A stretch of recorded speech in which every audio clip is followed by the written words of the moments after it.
J'ai du mal à parler aux machines, moi. Ok.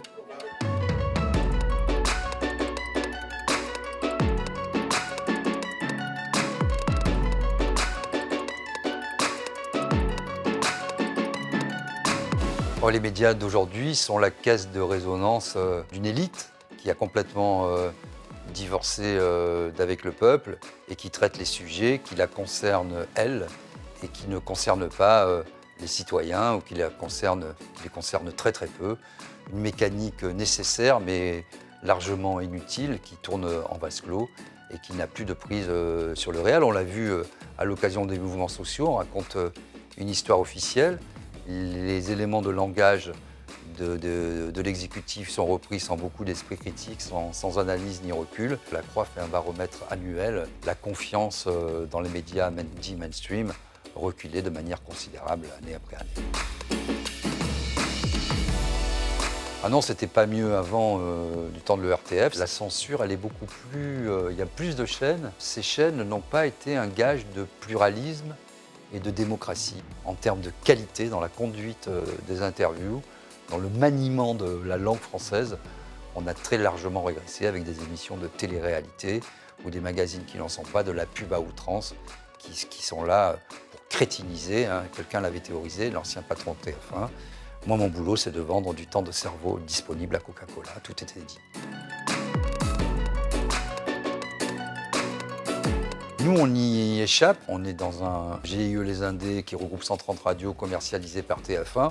Donc, je veux dire, on bénéficie d'une pub mutualisée. On peut dire ce qu'on veut. Il n'y a pas un annonceur qui va nous appeler en disant qu'est-ce que c'est que cette histoire. On a un actionnaire unique qui ne dépend pas des commandes de l'État, qui est complètement indépendant, qui nous fiche une paix royale.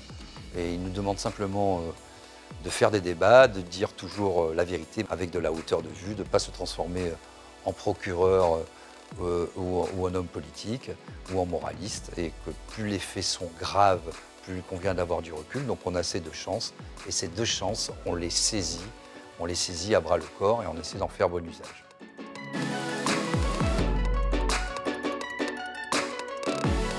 Ça me laisse totalement indifférent.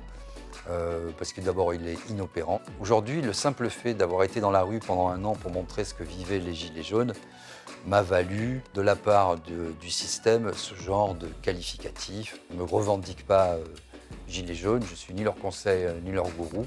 Mais si la question est de savoir si j'ai toujours de la sympathie et si je trouve leur combat juste, j'ai toujours de la sympathie pour les Gilets jaunes. Et je trouve qu'ils ont beaucoup apporté à la société française, par leur transversalité, par leur horizontalité, et que depuis les Gilets jaunes, plus rien n'est comme avant. Donc merci beaucoup les Gilets jaunes. Il y a beaucoup de journalistes, éditorialistes, militants. Ils sont militants d'eux-mêmes, de leur nombril, et militants de l'exécutif, sauf qu'ils ne le disent pas. Ils sont militants de leur corporation. Donc moi, je préfère quelqu'un qui affiche la couleur. Moi, je ne crois pas du tout à l'objectivité journaliste, c'est une tarte à la crème. L'objectivité n'existe pas, on a toujours un angle. Ce qui existe, c'est la subjectivité et la sincérité. Mais si vous dites, voilà qui je suis, voilà d'où je parle, voilà ce que je filme et voilà mon propos, au moins c'est clair. Après, on n'adhère pas. Si vous êtes engagé plutôt à gauche, que vous voulez vous faire passer pour un proto-libéral, ça va être un peu compliqué. Mais si vous ne mentez pas, vous êtes un journal d'opinion, il faut le dire. Mais simplement, il n'y a pas de hiatus pour moi, mais il faut annoncer la couleur.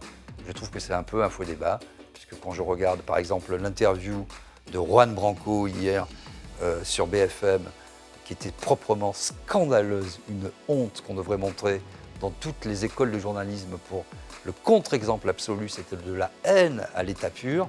Ça, c'est du militantisme déguisé au nom d'une pseudo-objectivité. En fait, c'est la France en marche. En temps de paix, imaginez qu'une journaliste se comporte comme ça dans des temps un peu plus troubles. Ça fait quand même frémir.